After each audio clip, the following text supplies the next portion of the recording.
So what's up sa inyong lahat mga ka-dreamers? Nagbabalik tayo ngayon para sagutin, ayan, yung tanong sa akin ngayon na mga nagme-message na bakit nga daw ba freeze ang Lamia? Bakit nga daw ba hinihigpitan ngayon sa Lamia? Okay mga ka-dreamers ko, simpleng sagot lang mga ka-dreamers dahil ngayon po kasi, dahil nga po sa lumalaking population ng Canada dahil sa dami ng volume na pumasok ng mga TFWP which is need ng Lamia para makapagtrabaho mga ka-dreamers is yun nga po, isa yan sa mga way nila para maglinis, para pauntiin or para ma-maintain or ma-stabilize yung sitwasyon ngayon dito sa Canada, especially dahil nga po malaki po ang problema sa pabahay, syempre, and then yung mga ibang mga locals po kasi nahihirapan na rin silang humanap ng trabaho dahil nga po madaming TFWP. So, mataas ang competition mga ka-dreamers ko. Okay? So, isa po yun sa dahilan mga ka-dreamers. Pangalawang dahilan mga ka-dreamers, isa rin to sa dahilan kung bakit hinigpitan ng Lamia dahil nga po sa mga katiwalian na nangyayari about Lamia.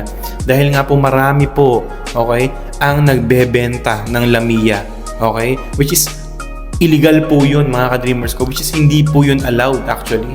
Okay? Dahil po ang Lamia po ay hindi po dapat binabayaran ng mga nag-a-apply.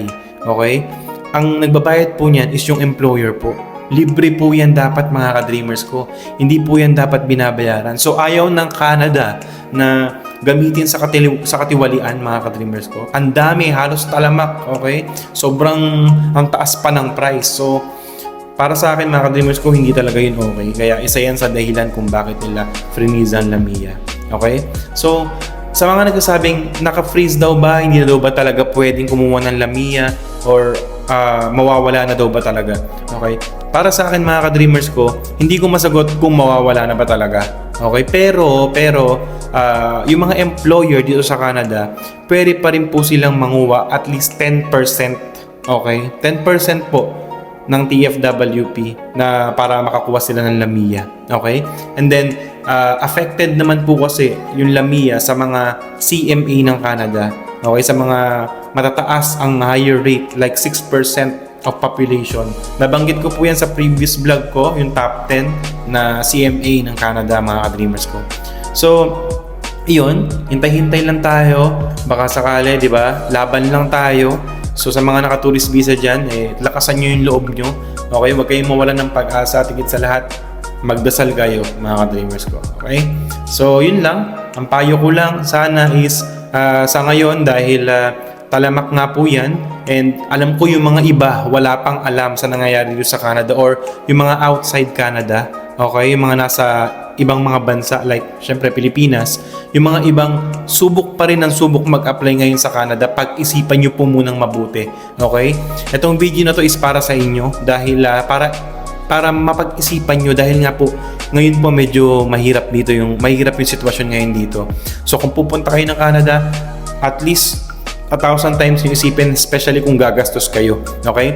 Yung mga nagsusulputan sa mga iba't ibang platforms, FB, Instagram, and syempre yung sa mga iba't ibang mga agency, dapat mga ka-dreamers ko, i-verify nyo muna and alamin nyo muna yung sitwasyon dito para hindi kayo mahirapan at para hindi kayo ma-scam. Okay? So, yun yung payo ko. Huwag kayong mawalan ng pag-asa. Kung pangarap nyo talagang pumunta dito sa Canada, huwag kayong mawalan ng pag-asa mga ka-dreamers ko. Magdasal lang kayo, paupain muna natin yung sitwasyon at higit sa lahat is hintayin natin, malay mo naman magbabago at magbabago rin yan. Okay? So, God bless you all mga ka-dreamers ko. Huwag kalimutan magdasal lagi. Peace, yo!